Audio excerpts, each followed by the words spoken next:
Welcome, ladies and gentlemen. I hope you're all doing well. And today, my friends, the wait is finally over. It's going to be Chaos Dwarfs facing off against Greenskins, Zhatan the Black versus Grimgor Ironhide. And oh man, quite excited for this. And I have to say, I've been enjoying the Chaos Dwarfs a ton in multiplayer.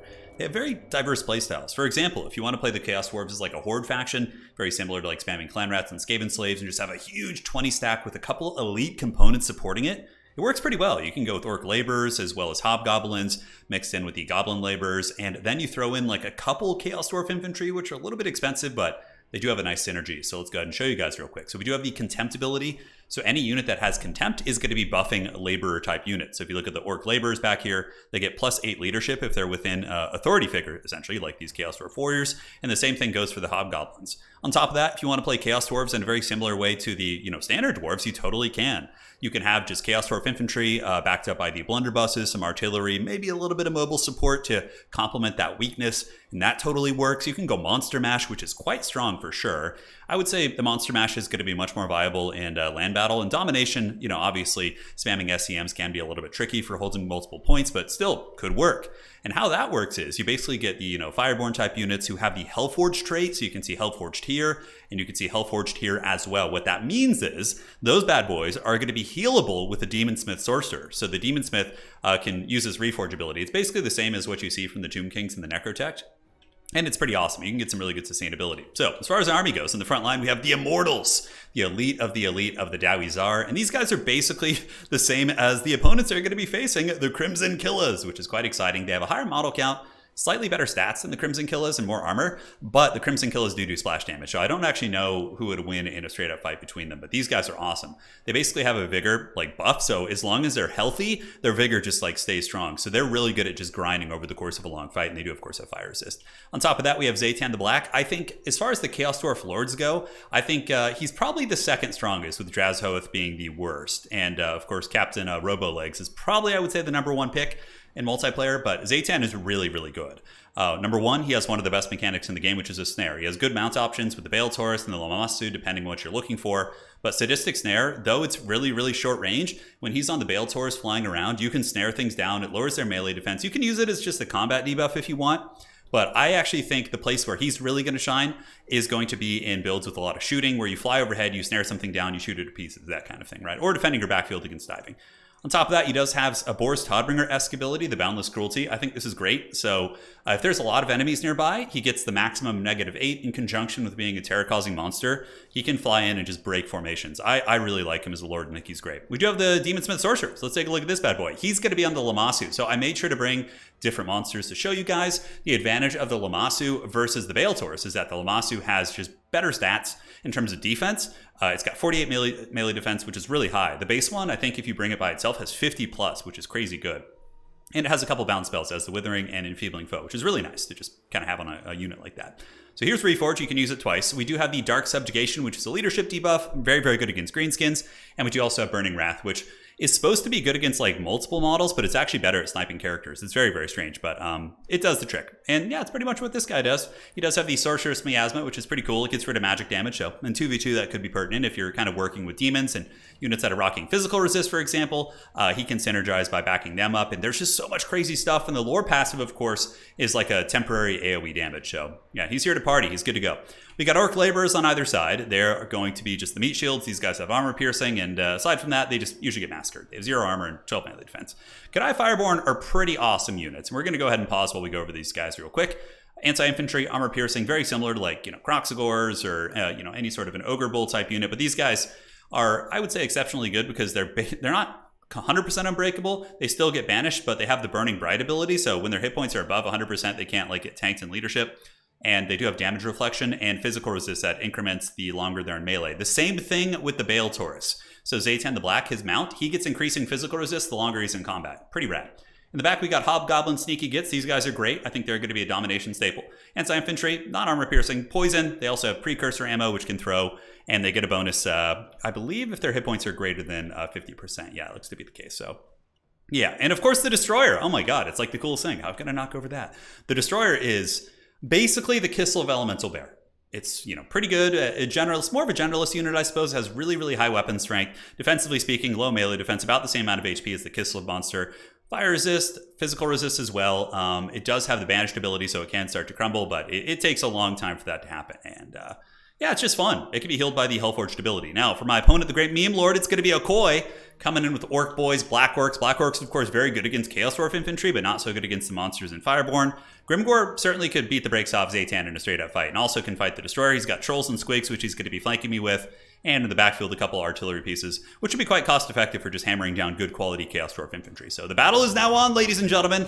Straight to the action, as we are going to be getting the Fireborn swimming through the sands and emerging under the depths to start tearing apart these Orc Boys here. So certainly some good damage. And now we can look across at the Destroyer and the Bale Taurus. So the Bale Taurus lands on the Black Orcs to try and disrupt them a little bit. And the Destroyer, you guys ready for this? The Immortals and the Destroyers fighting shoulder to shoulder. Pretty cool stuff. But yeah, this thing certainly pounds. I mean, it does some okay AoE damage, and we do also use the Sadistic Snare from Zhatan to lock down the Black Orcs, but it's not about the snare, it's about the melee defense debuff, so trying to soften them up a little bit. Now, on the other side, the big flanks coming in, I do see the Trolls coming in to get around the back of my army, and I'm fully enveloped here. So what I do is I pull back the Sorcerer Lord, who does also have a shooting, like a shotgun pistol thing that he rides with, and I get the Kadai Fireborn to turn around and fight, because I didn't want them to get enveloped in the back. And the Fireborn actually, even though they're anti-infantry, they have really good generalist stats, so it's not like a Kroxigor, which is going to be absolutely terrible, right? Against anything that's not really an infantry unit. These guys are good generalists, despite being an anti-infantry piece. And the fact that they do fire damage gives them a 22% modifier in damage against the Trolls, which we use the Withering and Dark Subjugation. So Chaos Dwarfs have some really, really good leadership nuking, right? Withering -8, Dark Subjugation another -8, and then Zhatan himself can be up to -8, so that's going to be 24 leadership tanking on any target. So you can really nuke targets off the field with that. Now, the Immortals and Grimgor just kind of duking it out. The Immortals were able to push back those Orc Boys here, and the fighting continues to rage on as the Destroyer of Worlds. So just getting in here and doing some fun stuff for sure. Kadai Fireborn, awesome damage. And what's really neat about the Chaos Dwarves is pretty much everything does fire damage, and they have a couple things. Like, you can bring a lore fire character. You can get Kindle Flame, obviously, which is the lore passive of fire, which would have been the more optimal pick. I wanted to show you guys lore Pashet, but if I were really sweaty and really competitive here, I would be trying to bring lore fire, using Kindle Flame to give basically your entire army a 22% damage buff. You see fire damage on his pistol, fire damage here. I believe Chaos Dwarf Infantry, the Immortals, they most likely do fire damage. So you can see the synergy that's going to be coming in. And now the Immortals have come back to the fight, grinding against the Immortals and some of the other Black Orcs, or the Crimson Killas. Which is weird because Grimgor's elite units are called the Immortals, so it's like, I guess they both have Immortals? A little bit hard to say.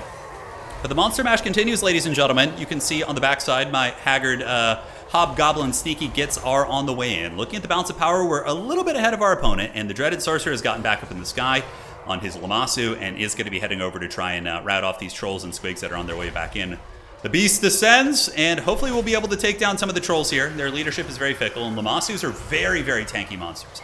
I honestly think they're going to be using as mounts. The Bale Taurus is good though too. He gets that physical resist and damage reflection, but I don't know how good damage reflection is. But nonetheless, the Lamassu here with his smug little smile here on his demonic face, going to be backed up here by the Kadai Fireborn, and they are able to get a big rout on the Greenskins, but a lot of our infantry is basically gone. The only thing we have, I think, is the Immortals, which makes sense because, you know, we brought mostly labor and you know, sneaky gits and Hobgoblin units to fight for the rest of our army here, but here, the Kadai Fireborn going to be bouncing out, able to intercept Squigs, and like I said, the fact that they have good generalist stats is going to make them quite nice. And the Destroyer being hunted down, but we use Reforge on it. The steel shall be reforged with Hashet's blessings as the Beast continues to move. And percentage-based healing is crazy, crazy good on big monsters like this.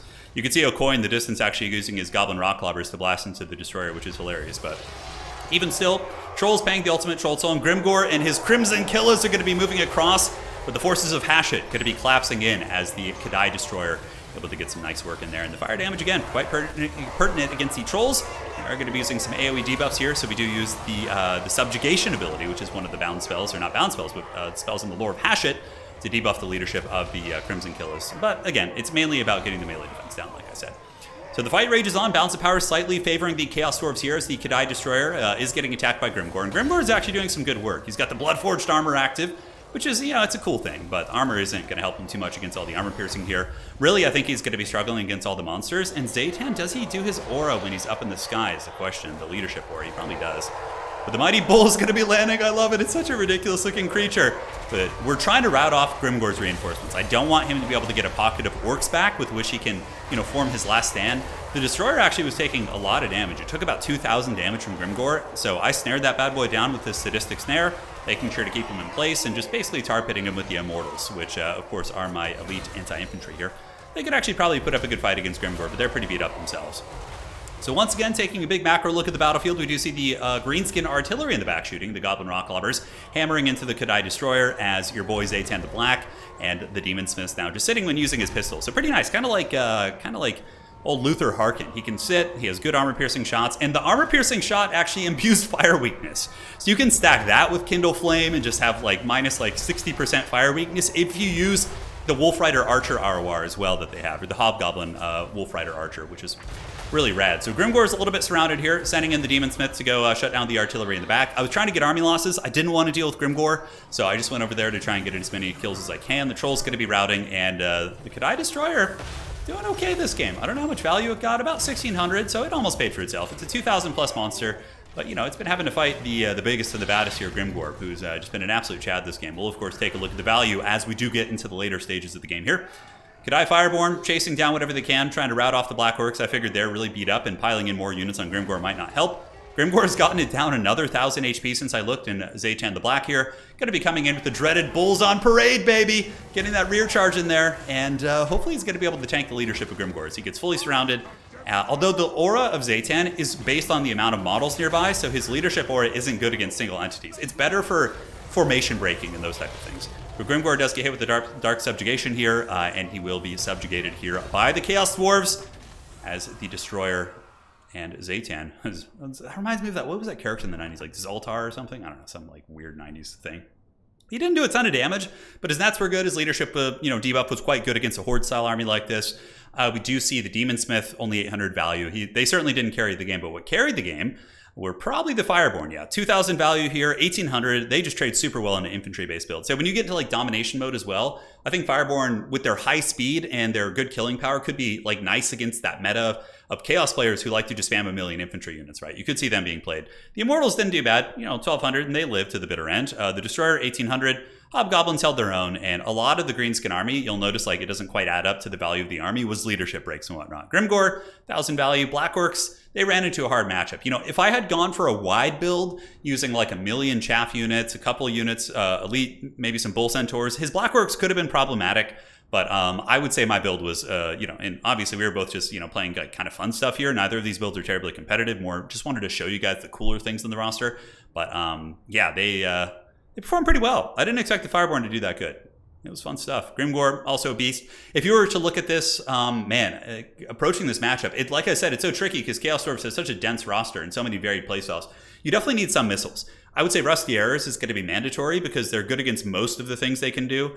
Greenskins, you could probably go, would you want to bring Black Orcs?